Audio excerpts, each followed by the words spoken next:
সিজোৱা কণী কিমান সময়লৈ নিৰাপদে খাব পাৰি? সিজোৱা কণী এবাৰ নষ্ট হলে কেনেকৈ চিনিব? ফ্ৰিজত ৰাখিলে সিজোৱা কণী কিমান দিনলৈ ভালে থাকে?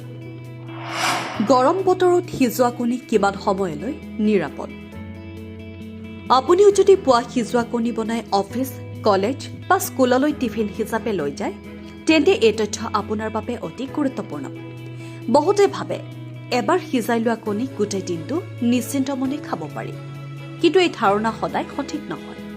সঠিকভাৱে সংৰক্ষণ নকৰিলে এটা সিজোৱা কণীও আপোনাৰ স্বাস্থ্যৰ ক্ষতি কৰিব পাৰে। গতিকে জানি লওক সিজোৱা কণী কিমান সময়লৈ নিৰাপদে খোৱাৰ উপযোগী হৈ থাকে। কণী হৈছে protein, vitamin D, vitamin B12, iron আৰু বহু প্ৰয়োজনীয় পুষ্টি উপাদানৰ উৎকৃষ্ট উৎস। সেইবাবে শিশু, যুৱক যুৱতী আৰু বয়োজ্যেষ্ঠ সকলোৰে খাদ্য তালিকাত কণীয়ে বিশেষ স্থান দখল কৰি আছে। পুৱাৰ ব্ৰেকফাষ্টৰ পৰা আৰম্ভ কৰি টিফিন, ছালাড বা বিভিন্ন ব্যঞ্জনত সিজোৱা কণী নিয়মীয়াকৈ ব্যৱহাৰ কৰা হয়। কিন্তু কণী সিজোৱাৰ পিছত ইয়াক কেনেদৰে সংৰক্ষণ কৰা হৈছে তাৰ ওপৰত নিৰ্ভৰ কৰে কিমান সময়লৈ ই খোৱাৰ উপযোগী হৈ থাকিব।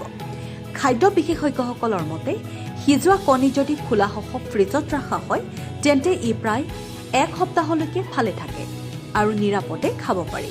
ফ্ৰিজৰ তাপমাত্ৰা সাধাৰণতে 4 ডিগ্ৰী চেলছিয়াছ বা তাৰ তলত ৰাখিব লাগে। এই তাপমাত্ৰাত বেক্টেৰিয়াৰ বৃদ্ধি যথেষ্ট কম হয়, ফলত কণী কিছুদিনলৈ সতেজ হৈ থাকে।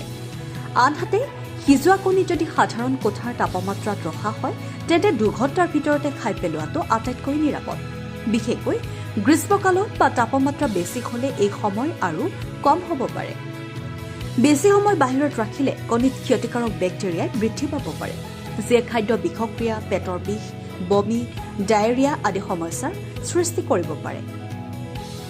যদি কণীৰ খোলা ফাটি যায়, দুৰ্গন্ধ ওলায় বা অস্বাভাৱিক ৰং দেখা যায়, তেন্তে এনে কণী কোনো পৰিস্থিতিতে খাব নালাগে।